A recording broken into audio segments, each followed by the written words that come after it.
Well, welcome to our library studio of the Yahowah vlog. I'm your host, Craig Winn, and this handsome fellow trying to steal the show, that's Wookie.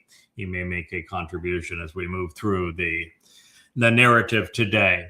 We're returning to the last word picture. It is the final Mashal. It is number 31 of Proverbs. It was written to convey, and Rich, we have a cutting problem with Asher here. It was written to describe an exceedingly important meeting. You see, Dowd had engaged in some horrific behavior. Dowd being David, he, as the chosen one, as the Son of God, as the Messiah and King, had acted very badly. He coveted another man's wife and actually took her, impregnated her, tried to bring the man who was a soldier, a very good man, back from battle so that he could lay with his wife and therefore create the impression that Dowd was not the father, give an excuse for the pregnancy, if you will. And when that didn't work because the man would not sleep with his wife while his fellow soldiers were out in the fields in harm's way, Dowd schemed to kill him and did. It was a horrible episode in his life, and Dowd really had a tough time dealing with what that meant for himself, his people, for Yahowah, and for the world. And so when Nathan came to him and said, this time you really blew it, pal, and shared a story about a covetous man who had virtually everything and yet stole something of great value from a man who had very little, Dowd said, well, that man deserves to die. And Nathan said, then Yahowah wants you to know you are that man. So it was really a horrid episode. And Dowd and Yahowah were already not on speaking terms. Dowd had made some mistakes in judgment that caused God to pull back from his beloved son for a while, and this made it much worse. And this was 14 years before the end of Dowd's first life, and from this point on, everything fell apart. His family, his leadership as a father, he became a horrible father, a parent. He became a horrible husband. He became a horrible king.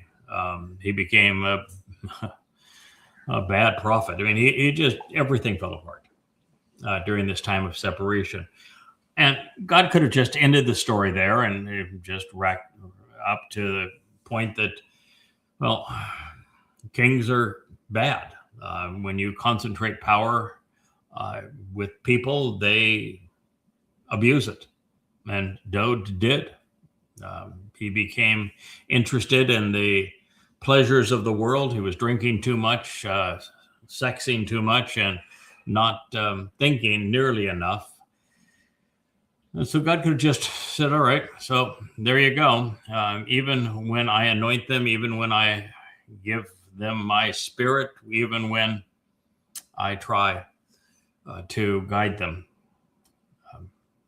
men are men, and they do horrible things.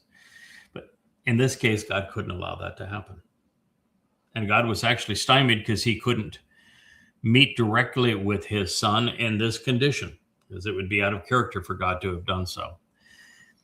The only solution God had was to do as he had in the past. There was both a man and a woman that God had routinely interjected into his story when things were about to get out of hand, that were deployed by the Almighty to keep his plan on track. And the most important of these in that role is a remarkable woman.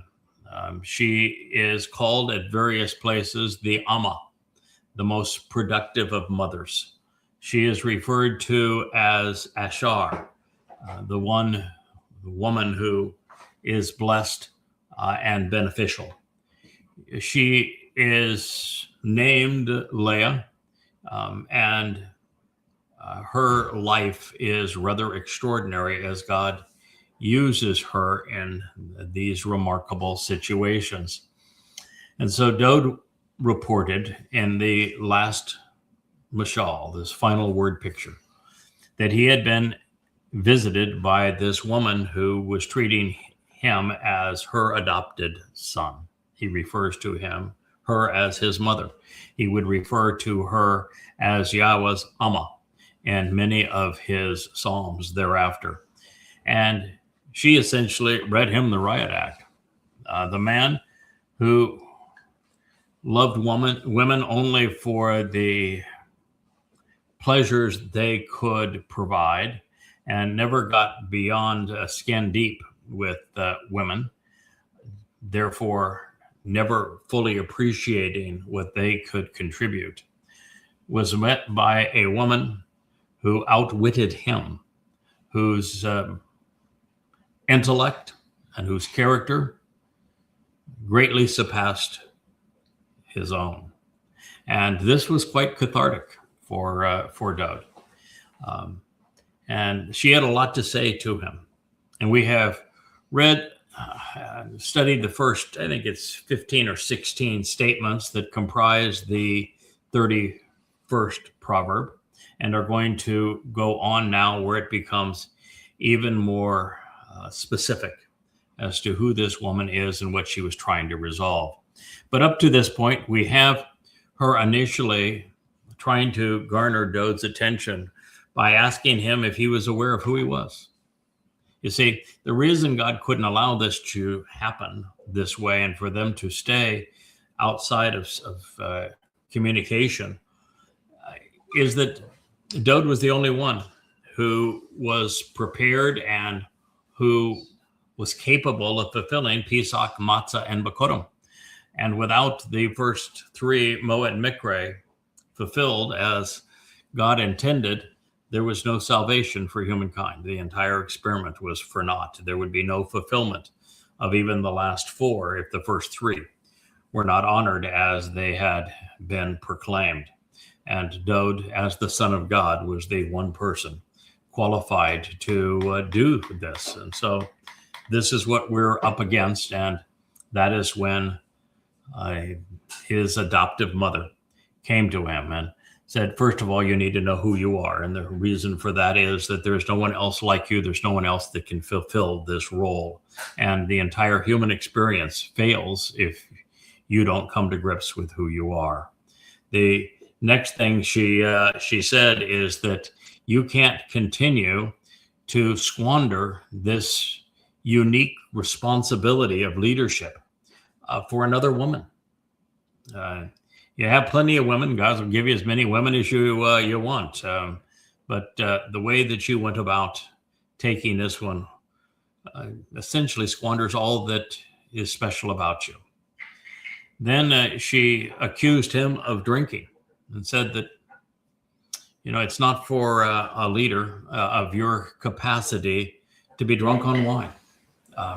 Let those who are already lost, let them be inebriated, because it'll just keep them from acting out on everything that is wrong in their lives. But as for you, you need to sober up, son. And from that point, she talks a lot about, he actually is reporting all of this, but the beautiful apparel that she will make for him and for the women in his life going forward. And the fact that she gave him such sound advice. But in this visit, she was speaking to the whole man, not just the brain. And quite frankly, to reach Dowd in the state that he was in, she would have to say, listen, I can curate women for you that will please you, while also giving you the one thing you've never had. So, yes, there's no problem making certain that you are pleased as a man. But you need to also be involved with a woman whom you can confide with, whom you can trust, because that is the greatest and most desirable form of a relationship. So in this particular statement, this next one, as we press forward through the king's redemption, the double entendres are certainly becoming impossible to deny. And while cloaked in the apparatus of making stylish garments as a seamstress, there is obviously more going on here than perfecting fabric. Wouldn't that be true, Miss Leah? I think it is, yes. I think it's fairly obvious that that would be the case. Now that Leah has joined us, I'm going to move the microphone over to the other side. It says, she reaches out her hands to the spindle and skillfully to the staff to please. And the palms of her hands grasp and hold the round staff and stick. All right, so that's Mashal word picture, Proverbs 31:19. My guess is that you don't need me to draw you a picture to understand what she was saying. But if you need me to explain, the additional notes would likely be lost on you anyway. But possibly. Again, this is PG. This is a very... Oh, the work of a spindle, actually, to spin flax. It's a very difficult process. It is. The Egyptians perfected it, and Israel was a slave in Egypt for a very long time. Mm-hmm. I think they honed their weaving skills in Egypt. But it is a very delicate process. Uh-huh. Yes.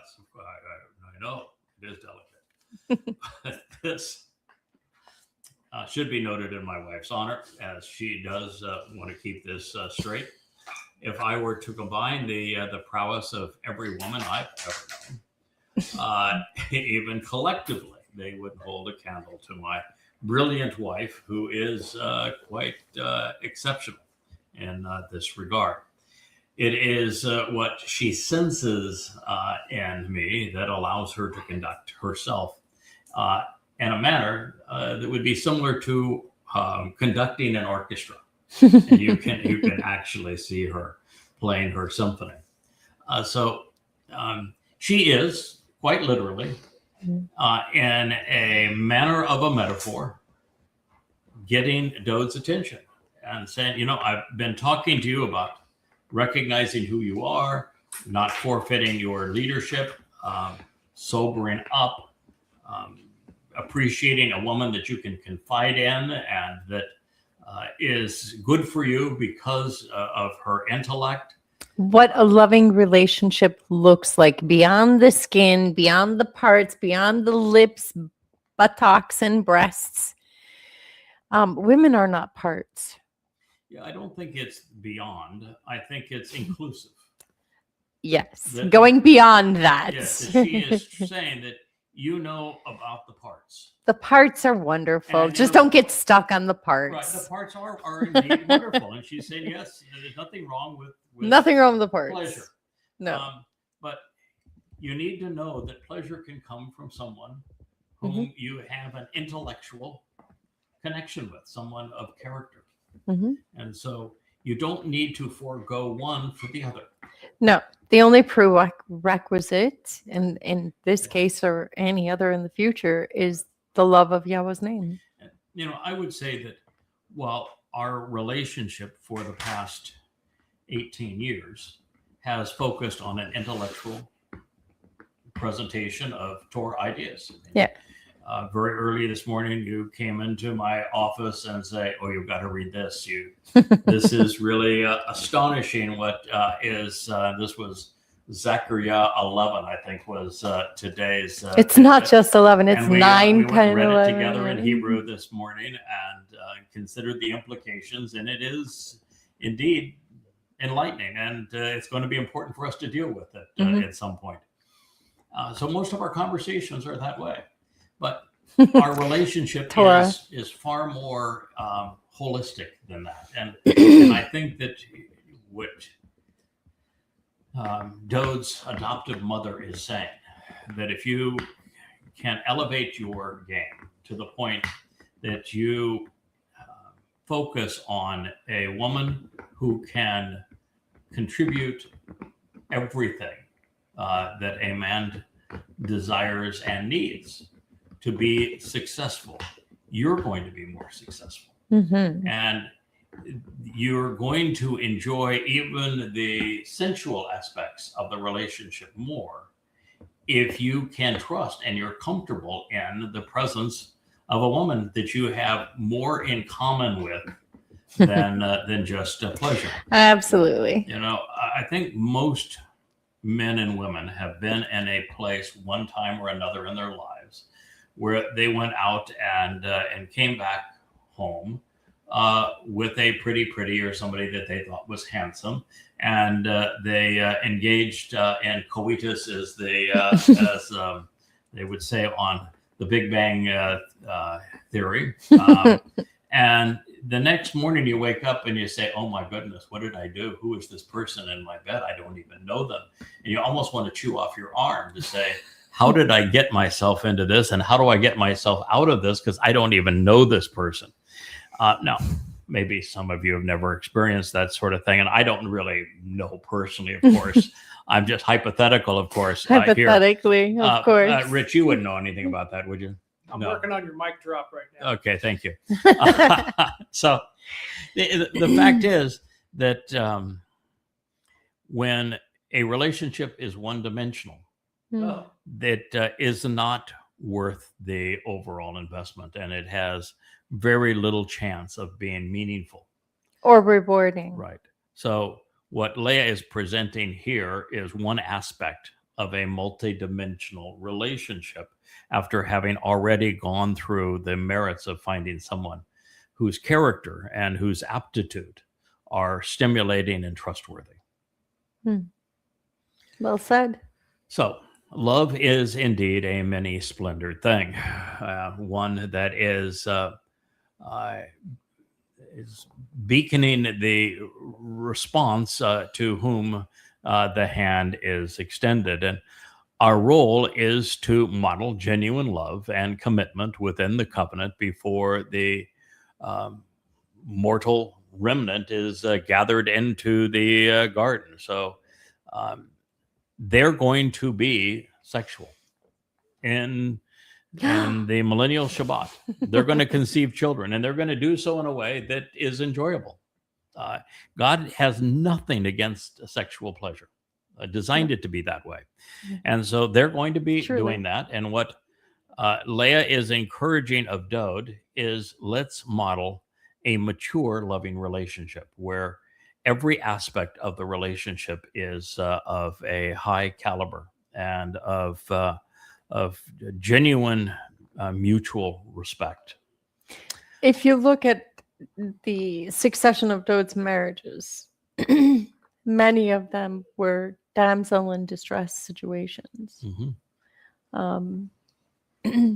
Finding a woman of quality that is his peer, that is his thinking peer, his intellectual, his musical peer, that would be beneficial for him. Yes. Yeah, he's going to be a better songwriter and a better singer if he experiences maybe a better dancer too. Yeah, the fullness of what it is to love and to be loved in return. Yes. So it says, she spreads out her hands to the responsive who are receptive, and she reaches out and extends her hands to the willing and enthusiastic. Proverbs 31:20. Still very similar, that you can read this as that this woman who has been presented as a seamstress, who is now working the spindle to make these fabrics and to weave and fine these linens. It's a lot of you must pay attention. So yes, that she will adorn Dowd and the women in his life, and that requires a lot of personal attention if you're going to tailor a garment specifically to someone. Yeah. So all of this is couched in language that would be potentially understood as this is the seamstress for evermore. And she will be adorning the king and the king's wife in the future, particularly for their upcoming nuptials. Now, it's true that all but 1 in a million reject Yahowah and his outreach to our fellow man. They know nothing of the Torah, Bereth Moadim, or of Dowd. Nonetheless, our job is to extend the invitation, but not compel their reply. No. When I first met Leah, then Lisa, 8 years ago, she was a bundle of nerves with anxiety written all over her face. She had lived a full but fairly rough life at times, replete with way too many abusive men, psychotic women as well. She had learned that people can be treacherous, even cruel. But over time, each supportive gesture and affirming word became a healing salve, and the open wounds healed. And while she still shies away from the limelight and attention and prefers the quiet places where she can study and share Torah, it's obvious that she wasn't directed to the final mashal before she was prepared to handle the implications. And Leah, of course, is now championing a earlier version of the shabuw'ah harvest than the later one. So now that she has seen what Yahowah has in store, that anonymity is no longer in the cards, she's championing the 22 May 2020. I've always championed the earlier. It was even before harvest that. of shabuw'ah, rather than the one a little over a year from now on the 11th of June 2027. So at least we're far enough along in the process where she knows she's not going to have to endure being in the spotlight for a prolonged period of time, which is more comfortable for her. Yeah. And there is this perception, and this is the one that I have fought since Yahowah removed my anonymity 15 years ago.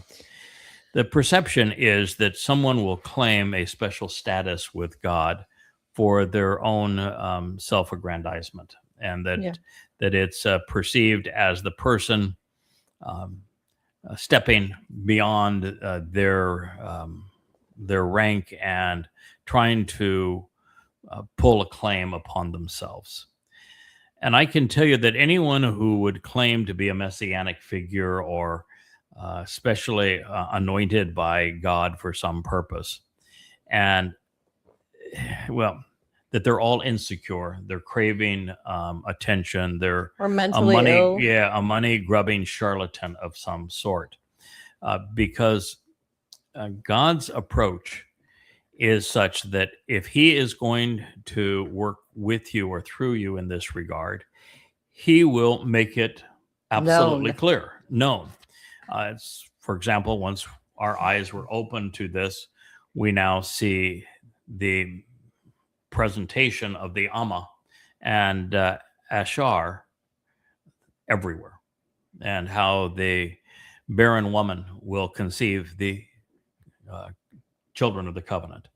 And so it's overwhelming how many mentions there are of this, just as I had to deal with going from anonymity as Yada into what will be well over 1,000 prophecies pursuant to the role that I have been asked to play. But if you're sincere in your relationship with God, you don't view any of those as an accolade to tout. You view each of them as an additional layer of responsibility, and also the realization that with each pronouncement, you become a bigger target, and that no one who has ever spoken for Yahowah has been well received. They're all attacked. And it's a very difficult position. And when you are asked to do this, job. You are put in a position where you either accept it and become the subject of attack and people trying to tear you down constantly because they're uncomfortable with that and just love to tear down anyone who God has chosen, or you reject what he is requesting of you and you fail the creator of the universe. That's a pretty terrible position to be in. So just don't think, I'd rather face the jackals than disappoint. Yeah. Yeah, that's my view. I'd rather face the jackals and and know Face the that jackals. that this job does the same thing to me that it did to Moshe, where Moshe just said, God, I can't deal with this anymore. You might as well just kill me. It's an impossible job. Now, I haven't gotten to that point and hopefully won't. But the Dowd did the same thing. He burnt out. It's a really, really tough position to be in. If you are aware of Yahowah and you know the people that he has chosen in this regard, just do the best you can to support them. Try to insulate them from attack the best you can, because it is a tough position. But fortunately for Leah, she's not going to have 20 years of this. She will have a much lesser period, and by the time that we return, things are going to be quite different and quite different. Yeah. God can, I think, incorporate our work in a different way. The more I study Yahowah, the more I'm convinced that Yahowah is a bit of an introvert. Possibly. Yeah, and I know that the more I live in the limelight to do this job, the more I'm prone to return to being an introvert. And Leah, of course, is exceedingly introverted. So those of us who have lived on both sides, knowing what it is like to be a public figure, after enjoying the freedom of anonymity and privacy, realize that if it were not for Yahowah's insistence on full disclosure and complete accountability, the credibility that comes from the conviction of an individual that's willing to take the blows, willing to stand up against the crowd. Because when you speak for God, you are always standing up against the 99.9999% of those who are political and religious. So the last thing we would want to do is to draw attention to ourselves, but God wants to draw attention to them because he wants his people to listen to their message, his message. And of course, it's not our Father's choice for us to be anonymous, just as God doesn't want to be anonymous. He wants the world to see us as role models, and not role models in being prissy and good. That's not what he's interested in. He's looking for us being role models and doing the four things he wanted of Adam that he finally would enjoy with Dowd, that I think he is enjoying with us, which is you need to be observant. Observe the Torah and be thoughtful with regard to what you're seeing in the Torah. A second is you need to be responsive so that you engage in the family business, make a contribution to what's important. And then fourth, show that you have staying power, that you have character, that you're willing to acknowledge when you make a mistake and learn from it, grow as a result of it. If you trip and fall, demonstrate to God that you can be trusted by getting up and get going. Correcting your mistakes. These are the four things that Yahowah wants modeled. It's the four things he wants expressed during the return to Eden. So this is what our Father wants, because it's proof that we can meet his expectations and we can earn his trust. The journey from one among billions to the spotlight always begins in the same place, with constant and disciplined observation and curiosity. You begin by studying the Torah and prophets, closely examining and carefully considering everything that this world has to offer, but particularly Torah. It's our response then that becomes beneficial as we share what we have discovered and learned along the way, not only for ourselves, but for our God and for future covenant members. So these steps are marvelous, indeed rare, because they are not enough to engender Yahweh's trust. God wants us, needs us to stumble occasionally, to be mistaken, so that we can learn from our errors, get back up, and grow stronger and wiser, more confident as a result. This is how we develop confidence and conviction.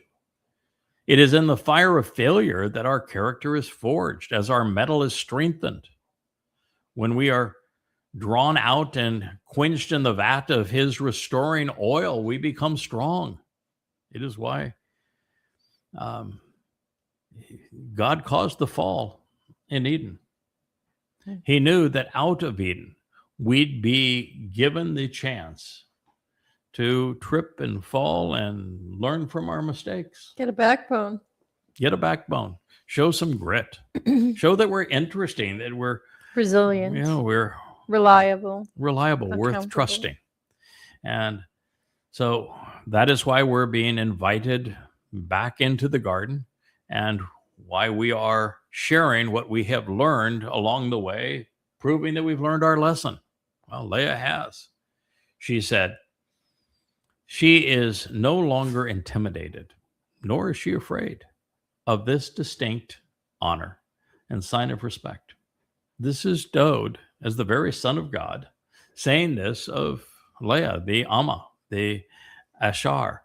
She is no longer intimidated. She is not afraid of this distinct honor and sign of respect. She's earned it. She's studied her Torah, knows her Torah, and has developed the character to withstand the abuse. In fact, the very fact that you have been so abused by an ex and by a BFF and overcome them, you forged the character that is needed to do this job.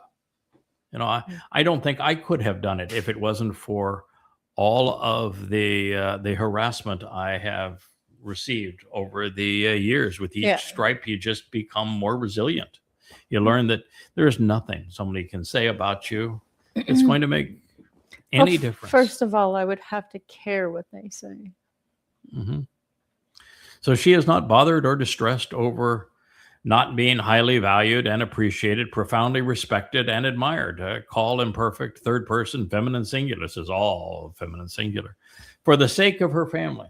In other words, she is willing to do this for the sake of her family and home. La Barethe, for her household. And this is one of those really wonderful metaphors that follows. As a snowflake, with water becoming uniquely beautiful and distinct, even from being perceived as icy and cold through an occasional indiscretion, a rash response, or unintentional mistake. Min shileg, from being as white and pure as snow, unique as a snowflake, symbolic of the one cleaning up what that which others have soiled, making it especially beautiful with a covering of snow. From shal, unintentionally being wrong, making a mistake, being part of an imprudent or rash response, or some indiscretion. Now, it could be a misspelling of shelah, being at ease and secure in the most favorable situation. Shalah, taken away. Shalah, making requests or asking questions, or even shalab, being joined together and properly positioned within the frame. Although I think it was Leah that started us off in the right direction with this, because when we were trying to understand the metaphor of snow, your first instinct was, well, isn't a snowflake making water beautiful? Mm-hmm. No. Mothers and women are common. Water's common. But snowflakes are always Unique. Uncommon. So that what I added was every snowflake is unique. Mm-hmm. And so to be with God, we must be unique. And it is this relationship that makes us beautiful. And so rather than being ordinary, you can be unique and beautiful, just as is the case with snow. And though you be filthy and dirty, look how pristine a new fallen blanket of snow makes even the most unattractive environment. Very true. So marvelous metaphor. God's very good at them. This is because her entire household and family are clothed in crimson when fully grown and mature. So he goes from the whiteness, she goes from the whiteness of snow, the uniqueness of each snowflake, to the realization that a snowflake makes water beautiful, to the fact that her entire household is clothed in crimson when fully grown and mature, in vivid red when their lives are complete. This is Proverbs 31:21. So every reference to Leah as a mother of Yahud, to when she was, the original Leah was the mother of Yahud, the Jews, to Yahweh's Amah, and even the blessings and benefits of Ashar. They're all signs of respect, a distinct honor bestowed on a woman devoted to serving her family on behalf of her God. She has earned and deserves our admiration. Dowd recognizes it because he is the one issuing this particular decree. So our king, God's beloved son, perceives Leah as his mother.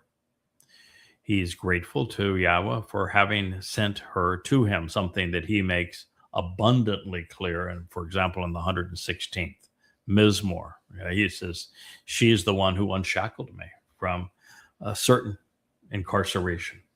And I'm most grateful that you have sent your reasoned and intelligent Amah to me.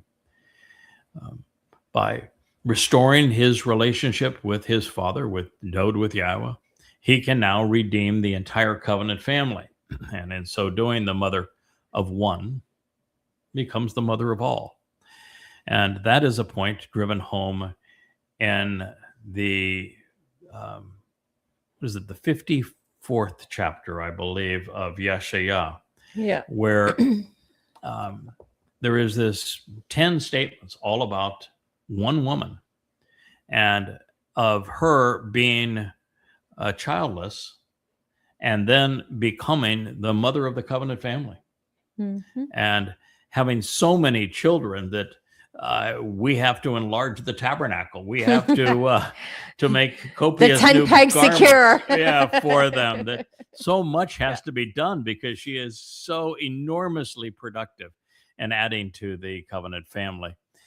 Married to the same fellow, which is that part's encouraging. Yeah. So you weren't able to find a better husband along the way. So it's no, it's you, babe. Yeah, it's me. So our king, God's beloved son, is absolutely bought in that Leah is his adoptive mother, and he's exceedingly appreciative for Yahowah having sent her because she is the one who reestablishes his relationship. And when our king declared that his mother was ready to be Yara, acknowledged and appreciated for her contributions to the Ruwth family, he went on to speak of Sheleg, of snowflakes, stating that the entire Ruwth family would be adorned in scarlet when grown and mature. While this might sound like a conflicting metaphor, he was actually publishing an essay on the nature of the Ruwth covenant by going from snowflakes to crimson when mature. Now, should you have missed it, well, join the club. I didn't see it until Leah published a post that brought me halfway there. She pictured a snowflake with the caption, "Water made beautiful," to which I added, "Unique and distinct, too. Every snowflake is individual."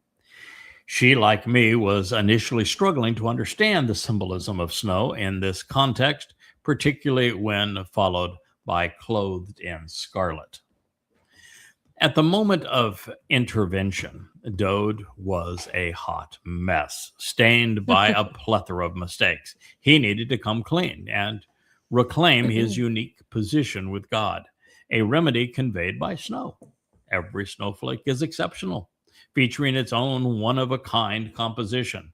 And collectively, when snowflakes fall from the heavens and blanket the earth, everything they touch, even the dirtiest and most soiled landscapes, become pristine and white. Beautiful. Then, when the sun shines, the snow sparkles, reflecting all facets of light like a sea of diamonds. With his adoptive mother now serving as the Amah of the covenant family, Dowd realized that Leah was birthing snowflakes, the souls so unique and special, they are fewer than 1 in a million, set apart as they are each unto Yahowah. Even when purified in white, all become beautiful in Leah's elegant attire, such that they can still be fragile after their birth. If someone stomps on them or grabs them too firmly or permanently tries to yank them away, they can melt and lose everything that had once made them special. So they have to be protected, at least for a while, until they are ready to mature and to be part of something greater than themselves. When this happens, and they do grow, Leah will adorn them in crimson, the crimson revealing their royal status. But also, both Dowd, her son, and Baal, her husband, are known for being adorned in red. They are. Yahowah later will tell us that the man from Edom is properly attired, and he is festooned in red, not only for having coming out of the wine vat, but because he will be sacrificed, as was Dowd on a Moedim. So Dowd, after conveying the stains of his ineptitude, making him bright and white again, he was prepared to be bathed in scarlet red, finally, depicting his service as the Passover lamb. It's a rite of passage, portrayed as a sojourner in time. More than this, as Yahowah's Amah, productive mother and seamstress, Leah is offering what I once attributed to the Ruwth spirit, a garment of luminosity that covers our shame and makes us appear pure as the driven snow. And with the reference to crimson, it is offered in collaboration with her sons and her husband's fulfillment of the Moedim. Boy, a mother of many sorrows. This is how we grow and mature in the covenant family, from the unique fragility and purity of a snowflake to an adult adorned by our king and his mother. Well, to quote the great Dr. Seuss, oh, the things we can think when only we try.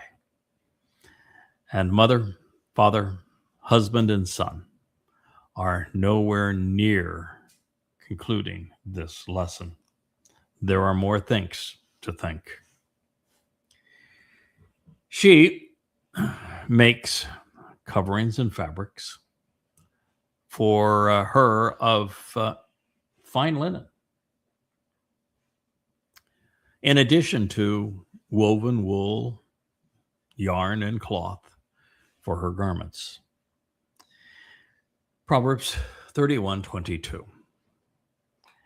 We're back to this garment of luminosity. We're back to adorning the king to purify his appearance before Yahowah, but also as the one who would fulfill Pesach, and then once again in the royal line, but with the fine textiles of linen, which means she will attire him for fulfilling Yom Kipurym, the Day of Reconciliations, as the high priest in the linen apparel.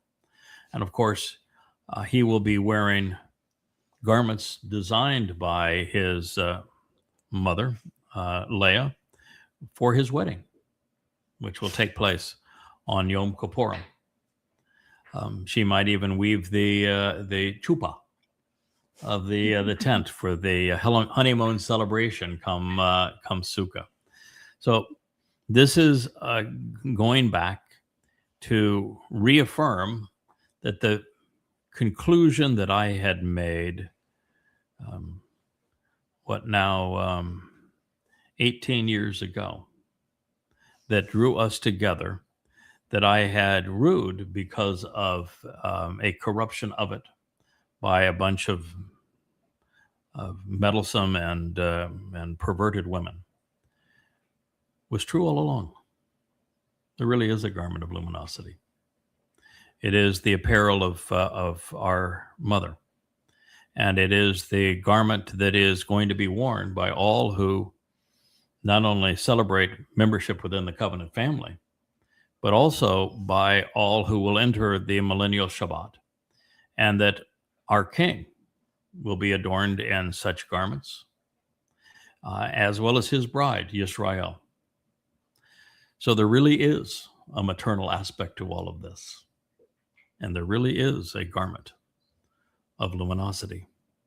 And it is crafted of the finest coverings and fabrics, particularly of fine linen and woven wool yarn. Again, linen and wool, primarily because in this context, she is serving her son, Dowd. He will wear wool when he fulfills Passover as the lamb. He will wear linen when he fulfills Yom Kipurym as the returning king and high priest. He will do both. And it is likely that her husband will be adorned in linen. I don't think so much in wool. I don't know if what the hides are to depict his the bullish metaphor. But again, the bullish metaphor that Yahowah uses really is to be symbolic of the man's disposition and character. Don't stand in his way. There are three men depicted as animals, not because they're animals, but because there's a characteristic of each of those animals that is conveyed through their personality that he wants people to know. Dowd as the ram, a leader of the flock, but also as one who is as vulnerable as a lamb when enduring Passover. And he wants Dowd known as this. There probably is no other animal that would garner people's emotional response to being harmed. And that's the very inference of Zechariah 12, when Yahowah returns with Dowd, the one that we pierced, and that we weep for him as an only begotten child. Yes, but he's also the Lion of Yehudah. Yes, but he's not depicted as that. It's Yehudah that is depicted as the lion, and Dowd is depicted as the ram and the lamb. Now, I don't have any issue with Dowd also being depicted because he is Mr. Yehud as a roaring lion, and he will certainly be our king as a roaring, lion, the king of the forest. But he is presented as sympathetic. A lamb is a sympathetic figure, and we need to have compassion for what he did and appreciation for what he did, and be sympathetic of how difficult the job is that he's been asked to do. And a lamb is a flock animal, and you want to be part of that flock. It's also a quite intelligent flock animal. Yes, of course. Yeah, they are, and they're probably the most congenial of all animals in terms of wanting to not only be with their person and to be led and cared for and protected by a person, but also being together among the community. So it's a marvelous way of presenting Dowd. And of Leah, he is presented as the goat, as the woolly goat, because he's a bit raw, and a little less approachable. And he's he'll say whatever it comes to mind, and he was like a goat, more independent. And solitary. So it shows his independence. It shows his kind of woolly nature as a man, and the fact that he's a nonconformist. Now, as it relates to the last one, the bull, we know about bulls. Bulls have attitude. They're tough. You do not cross a bull unless you want to be gored. Do not stand in their way. Do not expect them to back down. Do not threaten them. No, bulls are very protective of the women around them, but of their herd and territory. They're very territorial. So God wanted somebody with a bullish personality, and it's not to create an enduring figure in the bull.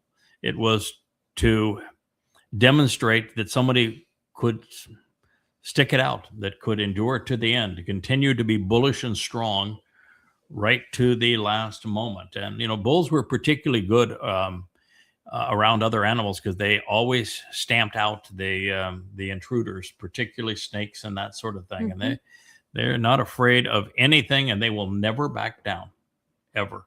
Moshe was an amazing man, a great leader, but every time the people revolted against him, he ran and did a face plant before the tent of the restoring witness. That's not my style, but that's part of being a bull. You want to take a run at me, I'm going to come right back at you, much harder than you're going to come at me. You'll regret it. I mean, particularly at the end when it's Elia and I, and he's entertaining people with the gift of gab, and I'm just going to run him over. I'm going to be as I have always been, uncompromising in this regard, and never conceding an inch when it comes to that which is important to Yahowah. So, speaking of lessons, I had thought it was among my best mistakes, since it was thoughtful and brought Leah to me long ago, this idea of the garment of luminosity and of a mother's role in conceiving and dressing the covenant family. But even as I tried to soften my conclusions over time, because there was this mother goddess cult that took what I had said and corrupted it to the point that there was God was a hermaphrodite, there was always something reassuring about a spiritual garment of light that I found comforting. And the difference was that when I originally conceived the idea, I needed some way for God to resolve our guilt on Matsah. And so I thought, when he asked us to approach the fiery light on Matsah, the Isha, which was feminine, that he was encouraging us to be enveloped in this garment of light, something that was mentioned elsewhere. And so that was the means of perfecting us, because our guilt was obliterated by the light. But come to find out, our guilt is obliterated by the darkness. It is Dowd carrying our guilt into the black hole of Sheol, so that it is gone and unretrievable and unseen, and therefore unknown, that perfects us as part of the Moed Mikre. So this garment of light is just something that keeps us looking beautiful and attractive before God. It's a nice accoutrement to the story, but it's now a voluntary addition to the story. So what I found comforting in all of this is that, like Dowd, we benefit from being cleaned up every now and again, and seen exposed in Yahowah's presence in an attractive way. However, I realized that it was no longer needed after becoming the first to recognize that Dowd fulfilled the spring mikre in his second of 3 lives in 33 CE. Once you know this, you know that he removed our guilt, along with his own, of course, on Matsah, taking it into Sheol, never to be seen again, which is far better than covering it over with light, with the darkness obscuring, with the light obscuring the darkness. But before realizing this, I had suggested, as I had just shared, that by approaching the feminine fire during Matsah, itself a feminine title, that we were being symbolically and spiritually adorned in that light rather than transformed by the fire, something we spent a lot of time speaking about since that time, that we are literally, as physical beings, we are transformed by this fire, such that our soul is enveloped in light and energy, making us so much greater than we would be otherwise, and releasing us to eternity and being able to explore the universe with Yahowah. That's the very transition that Yahowah is trying to postpone until such time as we demonstrate that he can trust us, which is the whole purpose of this meeting. and that idea replaces our physical bodies with light and energy. Here during the millennial Shabbat, you're adorning physical bodies with this beautiful garment. And yet now, after all this time, the woman who was brought to me because of my fascination with the feminine nature and redemptive apparel of Yahowah is being credited by our king of actually making it. And while as bright and white as snow and as visible and pronounced as scarlet to the eye, the wardrobe she is making for herself and for her husband, as well as for her children, and the king's wife, is crafted not only of fine linen, but also of wool. And this, as it should be, since Dowd redeemed the covenant family as the Passover lamb, and he will reconcile Yisrael on Kipurym, dressed in the fine linen of the high priest when anointing the Kipurym, which is the mercy seat of the Ark of the Covenant. Now, beyond this, Leah and I suspect that there will be 2 weddings on Kipurym. Dowd to his bride, the chosen of Yisrael, and Leah to me. And she and her curated bride for Dowd will all be dressed appropriately in fine linen. Now, I think you want to make the bride's garments of starlight, but maybe Perhaps. that'll be tough to make on your loom, but we'll see how that works out. Maybe silicone linen. Who knows? Who knows? Yeah. So Leah's making us all presentable before Yahowah. We're going to be comfortable exposed in his presence because we're going to look stunning. And she is doing so not only because we must feel comfortable exposed to God, and we must come to embrace our royal status with God, but she is also dressing us for success.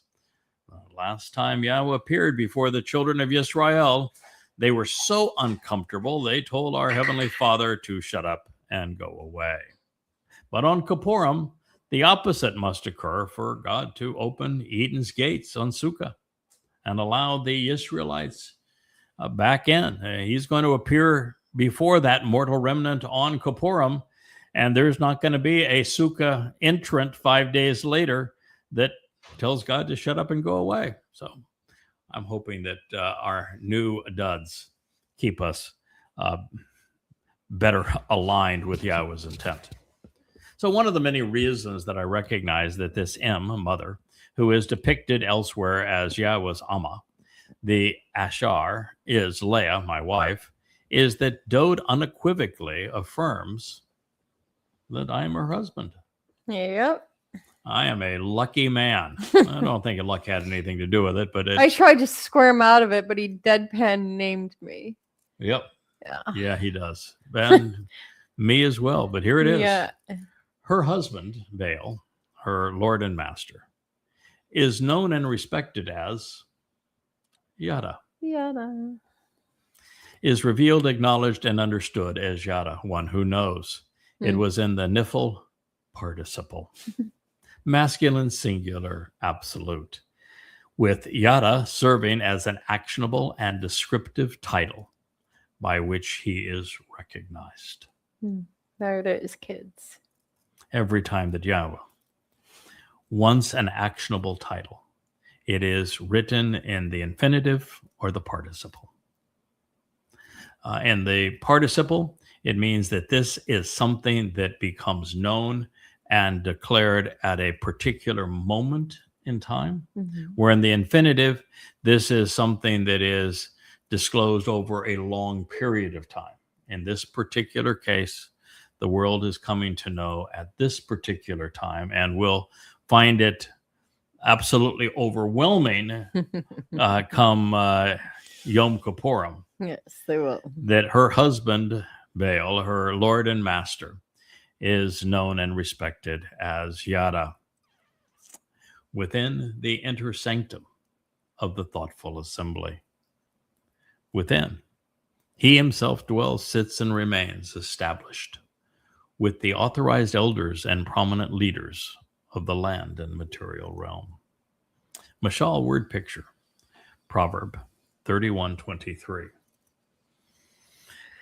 Well, there's no running for that, love. Go. Your husband is known and respected as Yahowah. That's It also says that you have a somewhat submissive marriage, and that you don't have any extra wives hiding around here, do you? no, no, I left the only other one about a year before I met you for the first time. Okay, No, you would be it. that's it. Just me. Okay. Yep. And you know the term Baal is one that oh boy I struggled with, because Baal is identified with the prophets of Baal when Leah goes against the religious establishment of Israel. Now, what's also interesting, he went against the prophets of Baal and Asherah. And what does Dowd call you in this Mizmor? Ashar. Ashar. Same basis, same word. Mm-hmm. And so what Dowd is saying here is that while misused, Baal, lording over people, is something that Satan craved, and therefore the prophets of Satan, as the Lord and Master of the world, craves that title, corrupts the title. First thing he corrupted. Yeah, he corrupted the title that Yahowah had intended for good, because a strong husband with a wife who is a bit submissive in that relationship, supportive in that relationship, is what he considers to be the ideal marriage that creates the best possible resort. And what he is saying in this, and by the same thing is true with Asherah. The reason Satan coveted the Asherah title is it means blessed, beneficial, the one who shows the way to the benefits of the relationship, who knows the way to get the most joy out of life. And so it was something that Satan solicited. And you don't have Leah actually attacking the title Baal or Ashar. No. But of the religious pundits, the ones who spoke for them, who claimed to speak for them. So that's what was deadly. And it was Satan who does what Satan does. He corrupted those titles. But both of them appear here, and they appear here as very positive things. Now, it's always difficult to speak of a marriage where the husband is considered Baal. That means he is the one to whom his wife submits as a marriage partner. And he is in the more authoritarian position in that relationship. And honey, when you walk into a room, everyone knows. You just carry this weight with you. You have a weighty presence. Yeah. It is. And a booming voice. Yeah. It carries authority. When we're working for Yahowah, he wants us to project a shazak, strength, firmness, grit, toughness, resolve. When he speaks of his son, Dowd, he speaks of him at his very best moments as Gabor, courageous and confident. And so Shazak and Gabor are what God's looking for in men. He does not want a man to be meek and humble. He has no use for men who are neither do meek I. And humble. And strong women don't either. Strong women want stronger men. And the only kind of woman whom you can confide in, which was your advice, and respect for their intelligence, for being bright and beautiful, are women who know their strength, know what they are contributing. And for someone who has that much to offer, being willing to, not just willing, wanting to engage in a relationship with a man who is going to be stronger still, is not only a sign of respect, it's more important, it's a sign of trust. And it's also, it puts the woman in a position where she can relax and know, I can contribute everything to this relationship without ever being concerned for my own safety or life or my own prestige or honor. That a man who is fulfilling the role of a husband as a Baal is going to be bullish towards his wife. He is going to absolutely protect her and create the environment where she can be all she wants to be. And it fits right back into what God said when he was creating Chawah for Adam, the first woman with an asalma for a man with an asalma. This is going to work best if you guys work together. And she's supportive of what you're trying to achieve. There are several women that God used and spoke through in a mighty way. Ruth, Deborah, Chana, Sarah are all examples of that. But all of them had a very strong man in their lives. And the one that God asked you to go inquire about, her man was so strong, his name was Strong. Exactly. He was he's Boaz. named as Strong. Yeah, it was Boaz. It means with strength.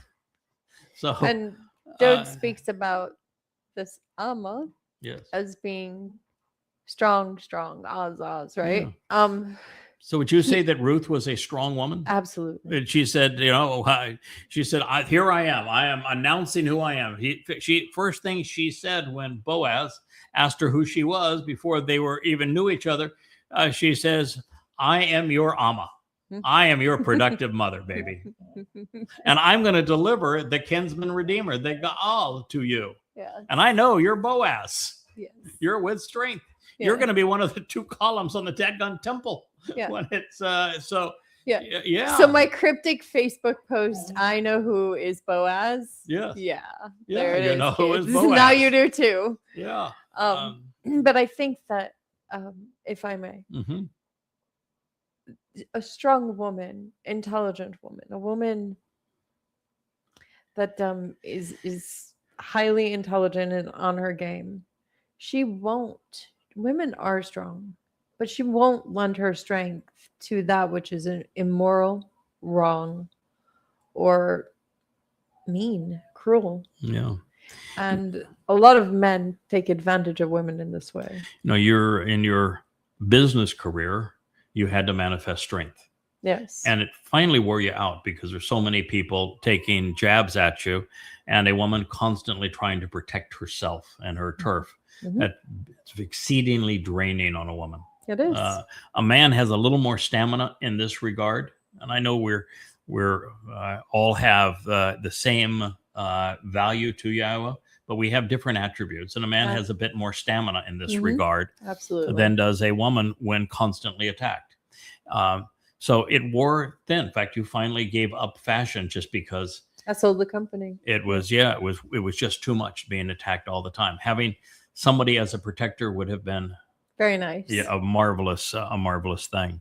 And then when after being a runaway bride, I don't know if it was 5 or 6 times, but it was a lot.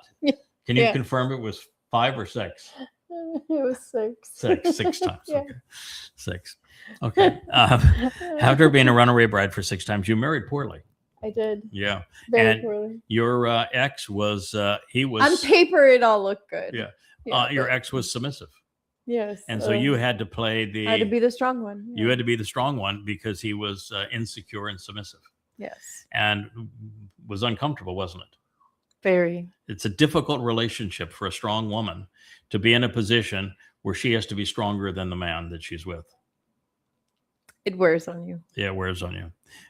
It's one of the things when we first got together and we began to talk about the various roles that we can play and how we contribute to one another, you immediately says, I want to do that. I really want to do that. That fits. I just want to be a girl. Yeah. Oh, I just want to be a I want girl. to stop being the man. Oh God, can I? Why don't you play the man and I'll play the girl? And we'll That life we'll is get good. along Yeah. great.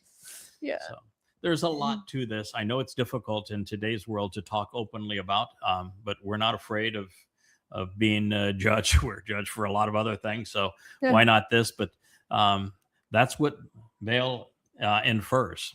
Her husband Baal, serving as her lord, as her marriage partner, who is in an authoritative, strong position, is known and respected As Yada. as Yada. He is revealed and acknowledged, understood as Yada. Within the inner sanctum of the thoughtful assembly, Sha'ar, inside the doorway, inside the gates and the portal of the enclosed community of the rational group of related people, from Sha'ar, within the community of those who think and reason. God invented the language, so he makes it work on all possible ways, right? Within, he himself dwells, sits, and remains established. So this whole story has been about Dowd's adoptive mother, the who we now know is, from Dowd's own confession, is the Amah, who permeates the Torah and prophets as the productive mother, and who is really extolled in Yeshaya 54 and the contribution she makes to the covenant family. And yet we have a moment where Dowd is acknowledging that she does not work alone.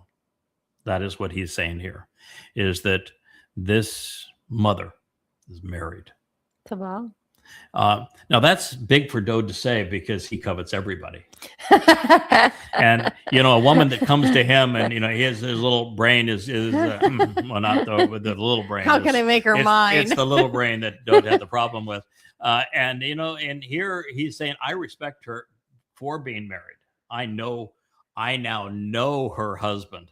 Mm-hmm. Her husband is Yada, Mm-hmm. and you don't mess with Yada. He's a damn bull. And so he is explaining here, I get it. She is married. Her husband is Yada, and Yada's a damn bull. So, okay. And Yada is now positioned forevermore within the inner sanctum of the thoughtful assembly. Dowd's king of that assembly, going to be now, wouldn't have been had this meeting not taken place. But it says he himself dwells, sits, and remains established, not just for a while, forever established with the authorized elders and prominent leaders. What did you think? You're his herald. Where did you think you were going to sit? Well, I mean, that wasn't really. I was actually looking for a retirement, but not likely. I wanted to enjoy a long Shabbat, but we're gonna listen. It's like Moshe before me and Dowd. It's taxing, and you go to bed at the end of every day saying, wow, that that what a day. God, I'm committed to seeing this through, but I really would like a vacation. Yes. And you count the days to vacation because while you love what you do, and today translating and commenting was really marvelous and rewarding, and my time with my wife over these last few days, as we've come to this realization, has been wonderful and rewarding. You still say, it's a lot. It's a lot. It's a lot. It's a lot, God. It's a lot of brain computation. Right. And so we do, if we fantasize now, we're fantasizing over getting away, just the two of us. And yes. Saying we'd like a moment. Put a little do not disturb I sign. found a beautiful house in Sun Valley. Yeah, beautiful do not disturb sign on the door. And we may have a number of houses by that time, so y'all don't know where we are. Yeah, Don't come knocking right away. And we're No, we're not really kidding. But anyway, I wish we were. No, I don't wish we were kidding.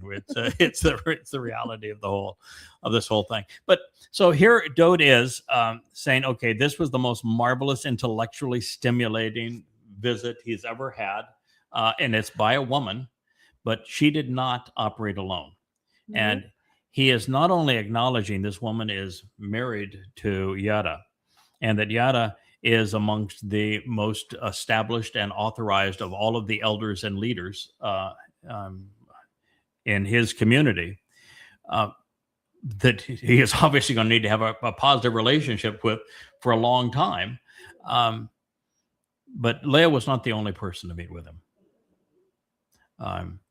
I am convinced, and may prove, if not, I will just conclude based upon the inspiration I've been given in this regard, that, well, Leah was the one who set him straight and got his attention. I think I was the one who figured out exactly what he needed to do in terms of Pesach, Matsah, and Bikuwrym. And I would not be surprised if, following Leah's meeting, I sat him down and said, we're going to go through the Torah together, you and I. And I'm going to point out, which is what I'm doing right now in this book that I'm writing. I'm going to point out every time you and I are mentioned, and how our role was established in the fourth day of creation and reestablished in the garden, and then reestablished when Moshe faltered, getting the Israelites into the land, and how it has been reinforced in Numbers 15 and the various roles that we play in the end. And then, so I think that was my role. Like, your role was to get him to grow a conscience and character, and begin thinking with the big head, and to view women quite differently and more completely, and respect women for their intellect, and which is all necessary if you're going to be head of the family, right? Yep. And mine was to convince him of his calling. Do the right thing, yeah. And say, this is what you're going to do. And that after that, he began to write about these things and the role that he was going to play, and cherished that opportunity.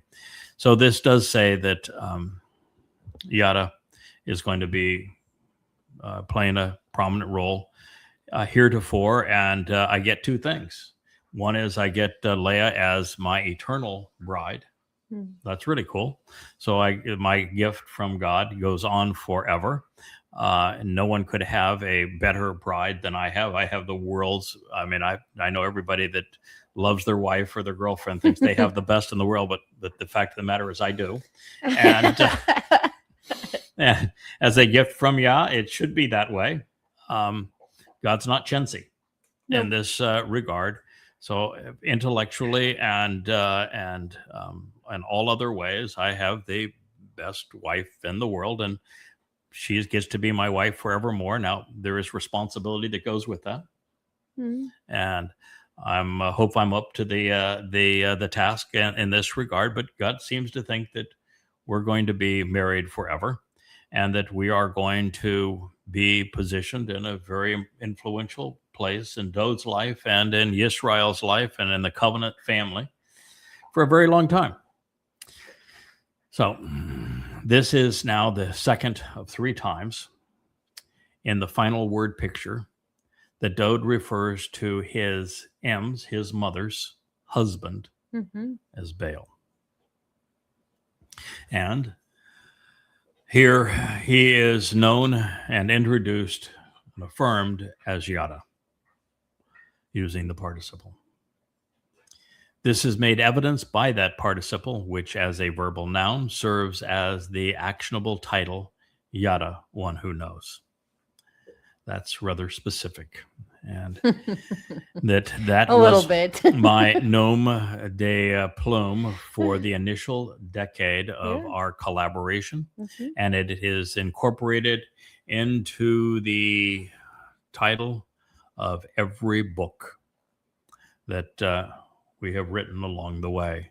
It is always Yada, Yahowah. So this affirms that the place where I will be, Yada, acknowledged as such, is Sha'ar, within the inner sanctum of the thoughtful assembly.